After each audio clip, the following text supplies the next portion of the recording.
حضرت آدم علیہ السلام رب کے دربار میں ٹھہرے، مولا میری بھول کو معاف فرما دے، محمد صلی اللہ علیہ وسلم کے واسطے ہے کہ آدم علیہ السلام 40 سال تک روتے رہے۔ الفاظ نہیں تھے کہ میں کیسے اللہ سے گڑ گڑاؤں، کیسے معافی مانگوں۔ آدم نے اپنے رب سے کچھ کلمات سیکھ لیے۔ انہوں نے 300 سال رو رو کے اللہ کے حضور رو کے سر اٹھا کے آسمانوں کی طرف بھی نہیں دیکھا۔ السلام علیکم ورحمۃ اللہ وبرکاتہ۔ جی تو میرے دوستو، آج کا موضوع آپ کو پتہ چل ہی گیا ہوگا کہ حضرت آدم علیہ السلام کی توبہ اللہ تعالیٰ نے کیسے قبول فرمائی تھی۔ بڑا مشہور یہ واقعہ ہے، کوئی مولوی بیان کرتا ہے کہ 40 سال تک روتے رہے، اور کوئی مولوی بیان کرتا ہے کہ 300 سال تک روتے رہے۔ پھر اس کے بعد اچانک ایک دن حضور صلی اللہ علیہ وسلم کا واسطہ دیا تو اللہ تعالیٰ نے ان کی توبہ قبول فرما لی۔ یہ واقعہ کیا ہمیں قرآن مجید سے ملتا ہے یا جو ہے وہ ہمیں حدیث مبارکہ سے ملتا ہے؟ آج ہم اس واقعے کے متعلق جاننے کی کوشش کریں گے کہ اس واقعے میں کتنی سچائی ہے اور کتنی حقیقت ہے۔ دوستو، ہم مختلف علماء کرام کی مدد بھی حاصل کریں گے۔ قرآن مجید میں جو واقعہ اللہ تعالیٰ نے بیان فرمایا ہے حضرت آدم علیہ السلام کی توبہ قبول ہونے کا، وہ اس کے بالکل برخلاف ہے۔ تو ہم مختلف علماء کرام کی زبانیں سنتے ہیں کہ قرآن مجید میں کون سا واقعہ اللہ تعالیٰ نے کیسے واقعہ بیان فرمایا ہے، اور یہ جو واقعہ ہے اس کی حقیقت کیا ہے۔ اس کے بعد میں اپنی رائے اور اپنی ایک تحقیق پیش کروں گا آپ کے سامنے، آپ کو سمجھنے میں آسانی ہوگی اور مجھے سمجھانے میں آسانی ہوگی۔ تو بلا تاخیر ہم چلتے ہیں مختلف علماء کرام کی طرف جو مختلف مسلکوں سے تعلق رکھنے والے ہیں۔ حضرت آدم علیہ السلام رب کے دربار میں ٹھہرے اور اللہ تعالیٰ سے دعا کر رہے ہیں۔ جب آسمان پر نیچے آئے، جنت سے اتر گئے، دعا کرتے کرتے جواب نہیں آ رہا، لیکن ایک دن لفظ کہا کہ اللہم انی اسألک بحق محمد ان تغفر لی، مولا میری بھول کو معاف فرما دے، محمد صلی اللہ علیہ وسلم کے واسطے۔ آپ نے فوراً پوچھا کیف عرفت محمد ولم اخلقہ، اے آدم آپ حضور پاک علیہ السلام کو کیسے جانتے ہو، ابھی تو ہم نے پیدا کر کے دنیا میں نہیں بھیجا۔ حضرت آدم عرض کرنے لگے لما خلقتنی بیدک، اب جواب آیا نا کہ اللہ جب آپ نے مجھے پیدا فرمایا، ونفخت فی من روحی، اور میرے اندر روح داخل فرمائی، فرفعت راسی، میں نے سر اٹھایا، فرأیت علی قوائم العرش مکتوبہ، میں نے آپ کے عرش پہ لکھا ہوا پڑھ لیا لا الہ الا اللہ محمد الرسول اللہ، فظننت انہ احب الخلق الیک، میں یہ بات درجہ یقین پہ سمجھ گیا کہ جس کا نام آپ کے نام کے ساتھ ہے وہ آپ کی محبوب مخلوق ہے، تو یا مولایا سالتو کا بحقی، اللہ میں نے اسی کا وسیلہ دیا۔ اب آپ کا جواب سنیں، فرمایا آدم غفرت لک، آدم ہم نے آپ کی بھول معاف کر دی، لیکن یاد رکھنا ولولا محمد لما خلقتک، اگر حضور پاک صلی اللہ علیہ وسلم نہ ہوتے تو ہم آپ کو پیدا نہ کرتے۔ یہ ہمیں حضرت رسول اللہ صلی اللہ علیہ وسلم نے سنایا، جو حضرت عمر کے واسطے سے میں نے روایت آپ کے سامنے پڑھی۔ جی، یہ ایک من گھڑت جھوٹی روایت ہے کہ آدم علیہ السلام 40 سال تک روتے رہے، ان کی دعا قبول نہیں ہو رہی تھی۔ تو ایک دن ان کا ہے اللہ تجھے محمد صلی اللہ علیہ وسلم کا واسطہ ہے، تو اللہ نے کہا تو کیسے جانے محمد کو صلی اللہ علیہ وسلم؟ کہا جب میں جنت سے نکل رہا تھا میں نے دیکھا تھا عرش پہ لکھا ہوا تھا لا الہ الا اللہ محمد رسول اللہ، تو میں سمجھ گیا کہ بہت بڑی ہستی ہے۔ تو اللہ نے کہا کہ اس کے نام سے جو بھی کوئی سوال کرے گا تو اس کو اس کی بات مانی جائے گی، اس کا سوال پورا کیا جائے گا۔ یہ کوئی صحیح حدیث نہیں ہے۔ قرآن حکیم ہمیں خبر دیتا ہے کہ آدم علیہ السلام کی توبہ کیسے قبول ہوئی۔ آئیے قرآن سے پوچھتے ہیں۔ فَتَلَقَّى آدَمُ مِن رَبِّهِ كَلِمَاتٍ فَتَابَ عَلَيْهِ، آدم علیہ السلام نے اللہ سے کچھ کلمات سیکھے، اللہ نے وہ کلمات سن کر آدم کی توبہ قبول کر لی۔ آدم علیہ السلام کی دعا کون سی دعا ہے وہ؟ ربنا ظلمنا انفسنا وان لم تغفر لنا وترحمنا لنكونن من الخاسرین، اے اللہ ہم دونوں نے ظلم کیا اپنی جان پہ، اگر تو نے ہمیں معاف نہ کیا تو ہم تو خسارہ پانے والوں میں ہو جائے۔ تو قرآن خبر دے رہا ہے کہ آدم علیہ السلام کی توبہ قبول ہوئی۔ فتلقى آدم من ربه کلمات، ان کلمات کے پڑھنے سے اللہ نے توبہ قبول کی۔ تو وہ جھوٹی روایت ہے اور یہ قرآن کا سچا فیصلہ ہے۔ وہ کیا غلطی ہوئی کہ اللہ نے کہا کہ اس درخت کو مت کھانا، مگر آدم علیہ السلام نے کھا لیا؟ کہ اللہ فرماتے ہیں کہ فَتَلَقَّى آدَمُ مِن رَبِّهِ كَلِمَاتٍ، جب آدم سے غلطی ہوئی اتنا پچھتائے یہ کیا ہو گیا۔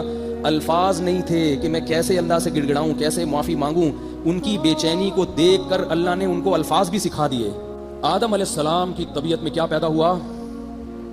بہت پریشان کہ کیسے مناؤں اللہ کو، کیا ہو گیا۔ فَتَلَقَّى آدَمُ مِن رَبِّهِ كَلِمَاتٍ، اللہ فرماتے ہیں آدم نے اچک لیے، اللہ سے اچک لیے کلمات۔ اچکنا کیا ہوتا ہے کہ اللہ نے جب ان کو ان کے دل میں ڈالے تو بس انہوں نے جلدی سے یاد کر لیے، تو بڑے خوبصورت کلمات ہیں، اس کے ذریعے اللہ سے توبہ کرتا ہوں۔ وہ کیا تھے؟ دونوں نے مل کے دعا مانگی، ربنا ظلمنا انفسنا، اے ہمارے رب ہم دونوں نے اپنی جان پر ظلم کیا ہے، जब गुनाह इज्तिमाई हो तो तौबा भी कैसी होनी चाहिए? इज्तिमाई होनी चाहिए। दोनों से गलती हुई है, अल्लाह हम दोनों ने अपनी जान पे जुल्म किया, तेरा कोई नुकसान नहीं किया। वइल्लम तगफिर लना व तरहमना लनकूनन्न मिनल खासिरीन, अगर तूने हमारी मगफिरत नहीं की, हमें माफ न किया, हम तबाह बर्बाद। कि किस्सा आदम और इब्लीस कुरान हकीम में 7 दफा आया है। अगर आदम अलैहिस्सलाम की तौबा का ये वाकया होता तो कुरान पाक में मिन्नवान इस तरीके से आता। 7 दफा ही अल्लाह ताला नाउज़ुबिल्लाह भूल गया कि बताना कि ये बीच में उल्टा दुआ भी आई, रब्बना ज़लमना अनफुसना, और पूरा सूरतुल अराफ में डिटेल आई, सूरतुल बकरा के अंदर, सूरह साद के अंदर, सूरह बनी इसराइल के अंदर, सूरतुल काफ के अंदर, कहीं पे भी ये बात डिस्कस नहीं हुई। ये तो बड़ी इंपॉर्टेंट बात थी। और फिर इंसानियत की पैदाइश का मकसद नबी अलैहिस्सलाम की अगर पैदाइश है, ये तो उससे भी ज्यादा इंपॉर्टेंट बात है, ये कुरान में होनी चाहिए। जबकि कुरान हकीम में सूरह हूद अगर आप निकालें तो पारा नंबर जो 12 है उसका पहला पेज आप सूरह हूद की जो इब्तदाई आयात है वो आप पढ़ के देख लें। अल्लाह ताला ने इस कायनात का मकसद भी बता दिया है कि मैंने क्यों पैदा किया। शुरू की आयत है, आयत नंबर जो है वो 7 है सूरह हूद की। वहुवल्लज़ी खलक़स समावाति वल अर्ज़ फ़ी सित्तति अय्याम, वही है अल्लाह जिसने पैदा किया आसमान और जमीन को 6 दिनों में। व काना अर्शुहु अलल मा, उस वक्त उसका अर्श पानी पर था। लियब्लुवकुम अय्युकुम अहसनु अमला, और उसने ये कायनात इसलिए पैदा की ताकि तुम्हें जांचे कि तुम में से कौन नेक अमाल करता है। ये कायनात इंसानों और जिन्नों के लिए पैदा हुई है कि अल्लाह इनको जांचे, किसी एक शख्स के लिए नहीं। ये इसकी कोई असल मौजूद है। जब हज़रत आदम अलैहिस्सलाम को जमीनों पे उतारा गया, गुनाह नहीं था जनाब आदम का।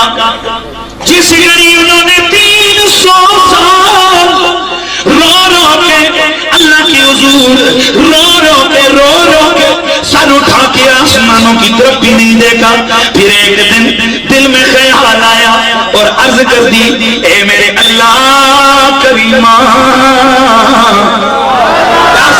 ए प्यारे अल्लाह, तुझे वास्ता उस बेटे का जिसको कायनात आलम की तख्लीक का तूने बाइस बनाया है, उसके बाप पे रहम फरमा।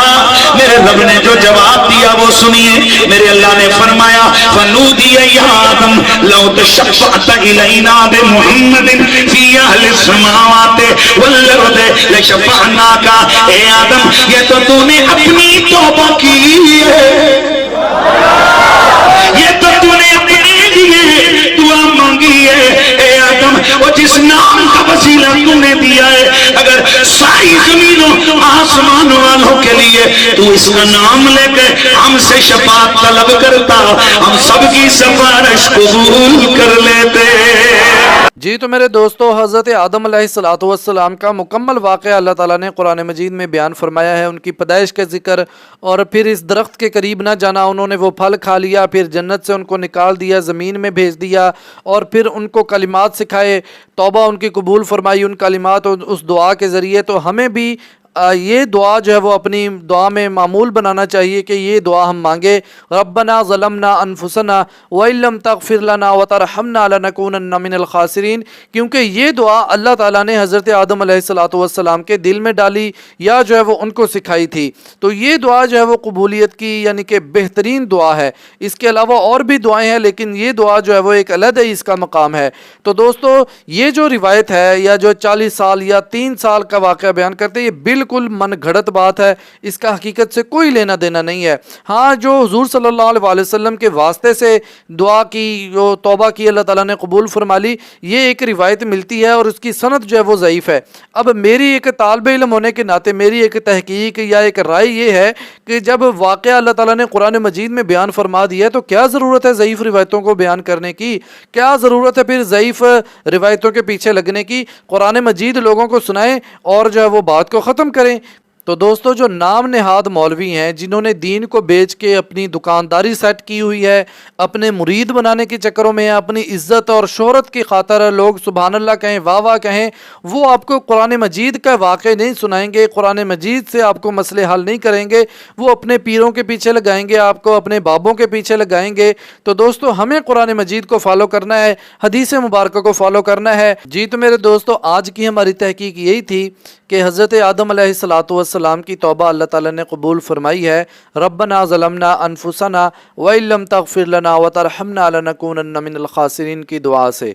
तो अल्लाह ताला हमको भी हिदायत अता फरमाए और इन जैसे जो मौलवी हमें दीन को बेचते हैं, जो हमें मुख्तलिफ़ कहानियाँ सुनाते हैं, उनको भी अल्लाह ताला हिदायत अता फरमाए और हमें तमाम मुसलमानों को हिदायत अता फरमाए। दोस्तों, रोज़ाना की तरह आपसे गुजारिश करता हूँ कि गज़ा के मुसलमानों, गज़ा के मुजाहिदीन मस्जिद अक़सा के लिए खुसूसी दुआ फरमाएँ कि अल्लाह ताला उनको खुसूसी आज़ादी अता फरमाए। व आखिरु दावाना अनिल हम्दुलिल्लाहि रब्बिल आलमीन।